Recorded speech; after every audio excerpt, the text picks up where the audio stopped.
It's time for Africa, fanciulli cari. Questa sera vi porto in Namibia e in particolare nel deserto del Kalahari, dove un anno fa, durante una delle notti stellate più assurde della mia vita, ho scattato questa foto qui. Partiamo dall'inizio. Certe foto non avvengono per vanvera, bisogna andarsela a cercare e l'elemento chiave è di natura ingegneristica, cioè pianificazione, pianificazione, pianificazione. Bisogna fare in modo di trovarsi in quel punto lì dove c'è il deserto, dove le stelle sono particolarmente visibili, quando non c'è la luna. In questo modo abbiamo organizzato la tappa di quel viaggio in modo da capitare nel deserto del Kalahari durante la notte di luna nuova. Per fare questo mi sono avvalso dell'aiuto di un paio di amici appassionati di astrofotografia che conoscono benissimo tutte quelle applicazioni geniali per capire l'orientamento della Via Lattea, gli orari a distanza di mesi, secoli in tutte le location del mondo, che mi hanno dato le indicazioni giuste per poter organizzare una delle serate più belle di quel viaggio. Cosa succede? Chiaramente arriviamo nel nostro lodge, facciamo cena, dopo cena passiamo qualche minuto a fare due piccole introduzioni tecniche sull'astrofotografia, quindi le varie regole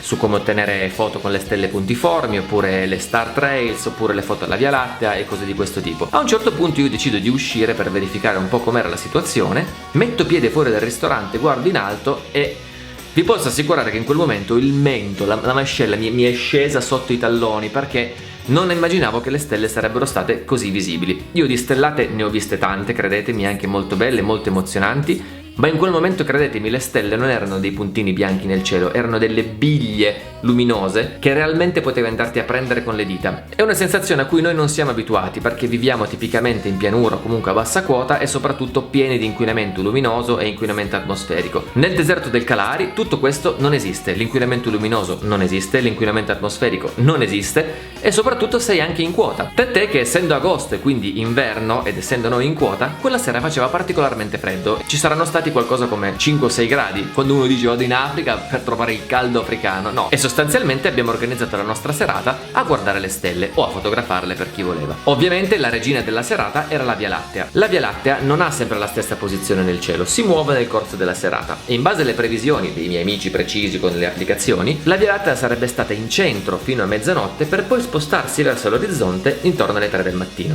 Questo significa che nella prima parte della serata la Via Lattea era nelle condizioni migliori per permetterci di scattare il selfie del secolo, e significava soprattutto che se avessimo voluto fare una foto dell'arco avremmo dovuto aspettare fino alle 3 del mattino, su per giù. Vi lascio immaginare il contesto: siamo nel silenzio più assoluto con queste stelle giganti sopra di noi, un gruppo di 5 o 6 amici intenti a fare foto e a scambiare due chiacchiere. Siccome c'era parecchio tempo da aspettare, ci siamo messi a chiacchierare, e siccome quella era la prima sera del viaggio, di fatto quel momento è stato il momento principale in cui tutti noi abbiamo fatto gruppo, come si suol dire, perché in quel contesto non so come mai, ma è più facile confidarsi delle cose, per cui abbiamo iniziato a raccontarci le cose un po' più delicate della vita di ognuno di noi, condividi questo, condividi quest'altro, siamo diventati amici e di lì in poi il viaggio è stato una bellezza incredibile, tutto partito in quella notte lì. E questo già di per sé renderebbe la serata molto speciale e degna di un ricordo unico all'interno di quel viaggio, ma la cosa particolare che mi porto nel cuore sta in un altro dettaglio della foto. Se ci fate caso, in mezzo alla foto c'è un albero. Ora, quell'albero lì durante la giornata, credetemi, non se lo sarebbe cagato nessuno, perché è l'albero più insignificante e anonimo del mondo, senza niente intorno, senza niente di interessante, ma in quel momento lì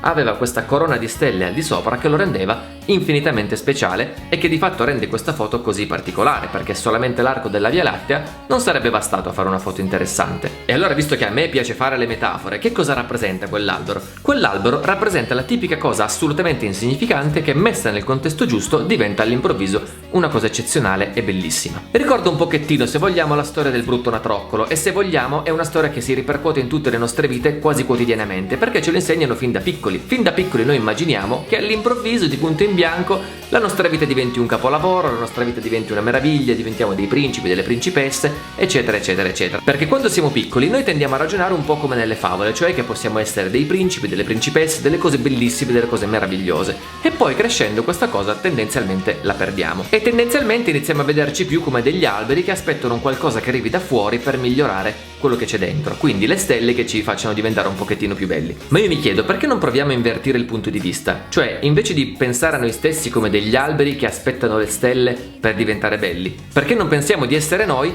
le stelle che rendono belli tutti gli alberi che incontrano? Ecco, questo, se ci pensate, è un punto di vista affascinante, perché non sta scritto mica da nessuna parte che tu debba essere un albero o una stella in questa vita. Lo decidi tu essenzialmente, perché non è una cosa che ha a che fare con i fatti della vita, con le cose che si vedono e che si toccano, è una cosa che ha a che fare con la tua tua attitudine. Ti poni verso gli altri come un albero che aspetta di ricevere qualcosa o come una stella che dà qualcosa a tutti? E questo non è altro che uno dei 10.000 esempi in cui la fotografia ci insegna che trovarsi in una certa situazione, trovarsi in un certo posto per fare una bellissima foto, altro non è che una scusa per godersi il momento e magari, ipoteticamente, imparare qualcosa da quel momento, trovare qualche piccola lezione di vita che ti permette di cambiare qualcosa a beneficio del tuo mondo e di chi ne usufruisce. E questo è di gran lunga il motivo principale per cui è bello viaggiare, per cui è bello fare foto, per cui è bello trovarsi in queste situazioni dove magari, con il giusto atteggiamento e la giusta apertura mentale, trovare il modo di cambiare l'immagine di noi stessi da qualcosa che ha bisogno di una luce esterna a una fonte di luce propria che non fa altro che illuminare tutto ciò che incontra.